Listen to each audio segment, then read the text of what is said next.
Hi friends, it's Mrs. Kelly. I'm here to read you a book called The Circus Ship. It's a lot of fun, and at the very end, you have to search for the hidden animals in the picture. See if you can do it. 5 miles off the coast of Maine, and slightly overdue, a circus ship was steaming south in fog as thick as stew. On board were 15 animals who traveled to and fro. The next day it was Boston for another circus show. The captain, Mr. Carrington, was honest and sincere. He thought that they should drop the hook and wait for things to clear. But Mr. Payne, the circus boss, was terribly demanding. He stomped up to the helm where Captain Carrington was standing and screamed, "Don't stop, keep going, I've got a show to do. Just get me down to Boston town tomorrow, sir, by 2. Then came a crash, an awful bash. Things flew into the air. The ship had smashed onto a ledge that no one knew was there. See it underwater.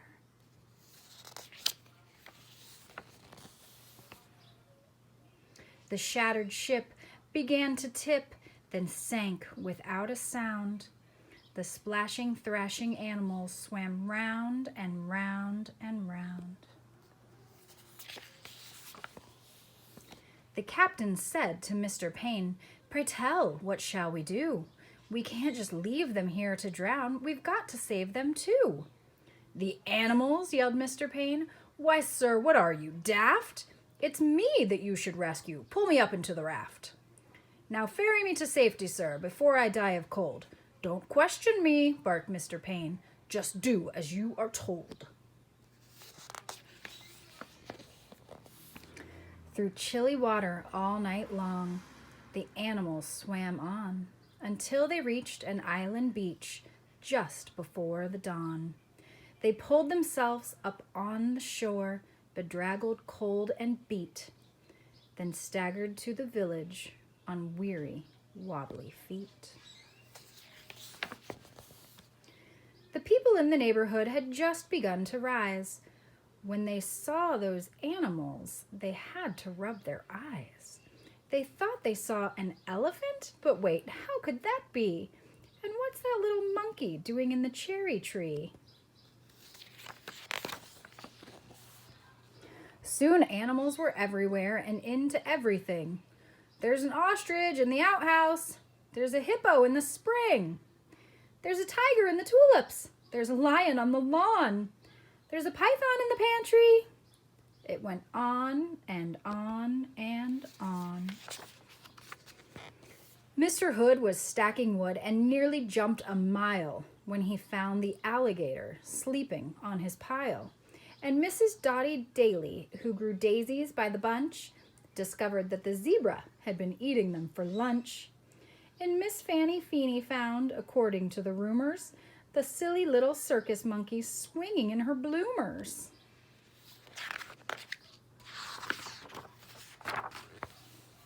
But everything changed quite quickly, like the turning of the tide, the night the Abbott's shed caught fire with Emma Rose inside.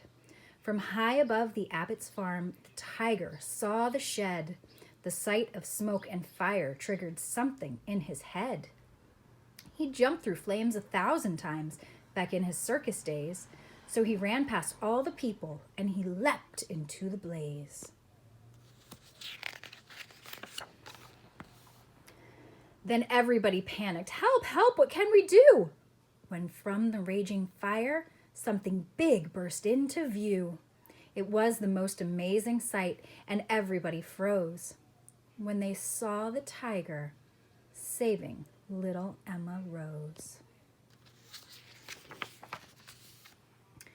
The tiger's risky rescue changed everybody's mind. The animals weren't bothersome. The animals were kind. And so they lived together, side by side, they got along. It didn't seem like anything could possibly go wrong. Then Little Red the messenger came running with the word. Apparently, a circus ship had sunk from what he'd heard. The animals are from that boat. They swam in from the bay. The greedy owner wants them back. He'll be here any day.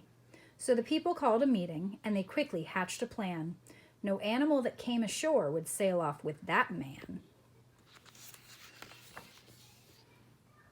The next day at the crack of dawn, a ship was at the pier, and up the lane marched Mr. Payne, whose voice was loud and clear. I am the circus owner. My ship sank in the murk. I've come to find my animals and put them back to work. He hiked until he came into the center of the town. His face was red. He scratched his head. He stood there with a frown. Mr. Payne looked high and low, but still he couldn't see the 15 circus animals of his menagerie.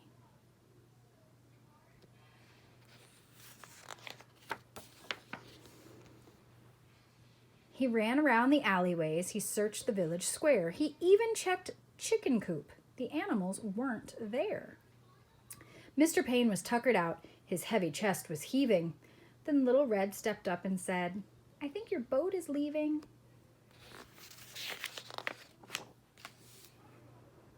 He ran off in a fit of rage. His ship was leaving sight. So he jumped into a rowboat and he rowed with all his might.